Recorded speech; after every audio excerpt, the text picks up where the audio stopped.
Disclaimer, I went into this movie as a fan first. A Batman fan. Team Batman. I left the theater as a fan. Also Team Batman. So the question, you're probably wondering, why do I have a Superman shirt? Two reasons that I'll try to answer at the end of this review. So Batman vs. Superman, us comic book fans have been waiting for this since 2013, 2012ish, since Man of Steel dropped, and we heard that in a Man of Steel sequel, we had Ben Affleck cast as Batman. Well, whether you loved that decision or you hated that decision, the point is that most people were getting pretty hyped for this movie, especially when the trailers finally dropped and we saw that this movie was Batman vs. Superman, Dawn of Justice. So, was it good, though?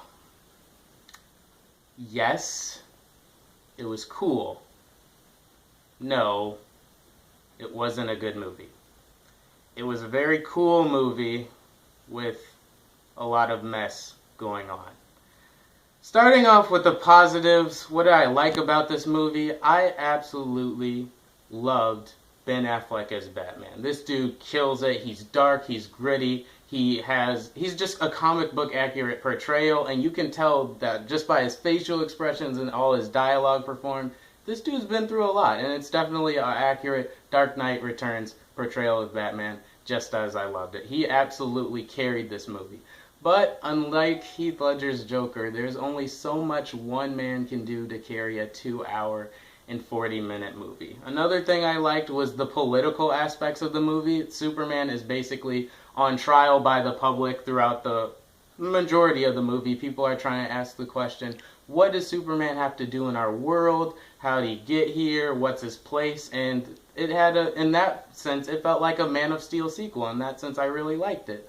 Another thing I loved about this movie was the fights. The superhero action, when it finally hits the fan, when it finally goes down, it looks great, apart from one minor scene that I might touch on during my spoiler review. But in general, the fights, or at least the 2 to 3 action scenes they actually had in this 2-hour and 40-minute movie, were very well choreographed and really well done. So those are the things that I liked about the movie. Ben Affleck as Batman, the portrayal of the Man of Steel sequel themes, and of course the fights. Now, what did I not like about this movie?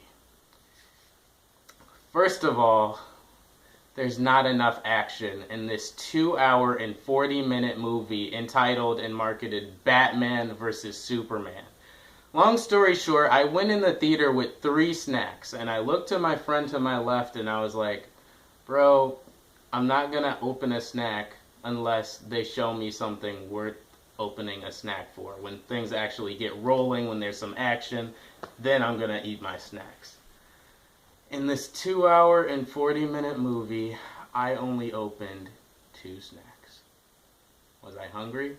A little bit. Was I frustrated with that?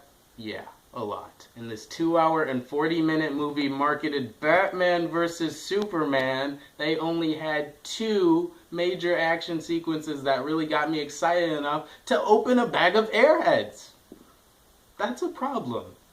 This next horrible thing about this movie that just makes this movie nothing more than a cool looking mess of a movie is its plot. Its plot has no focus, it goes all over the place, and it just feels incohesive as a movie as a whole. In fact, you know what? Exhibit A. This is the plot diagram of Batman vs. Superman. The problem with this movie is laid out here. It tries to be so many things. It has what I call Age of Ultron-itis. If you remember last year to Avengers Age of Ultron, it was so focused in setting up its future movies in the Marvel Universe that it didn't focus on being a good movie itself. That's what Batman Superman suffers from. You have this movie trying to be a Batman origin/solo film. You have it trying to introduce new characters like Lex Luthor. You have it Lois Lane's side quest to become relevant, which is done unsuccessfully. It's trying to be a Man of Steel sequel, but towards the very end, we get Batman and Superman finally fighting. And let me just say, the reason, when it all comes down to it, the reason they actually fight just feels so insignificant in the grand scheme of the Justice League universe. And did I mention they only fight for about 5 minutes. Batman only fights Superman for about 5 minutes of a 2-hour and 40-minute movie that is, again, marketed as the battle between the gladiators, Batman versus Superman. That is deceptive. That is dishonest marketing, Warner Brothers. That's not cool. I didn't like that as a fan. But that's the second thing. The plot didn't know where it was going. And the last thing that I had to touch on is Jesse Eisenberg as Lex Luthor. Oh, what were they thinking? I have to give him some credit because it was a pretty good performance, but what were they thinking in his direction as a character?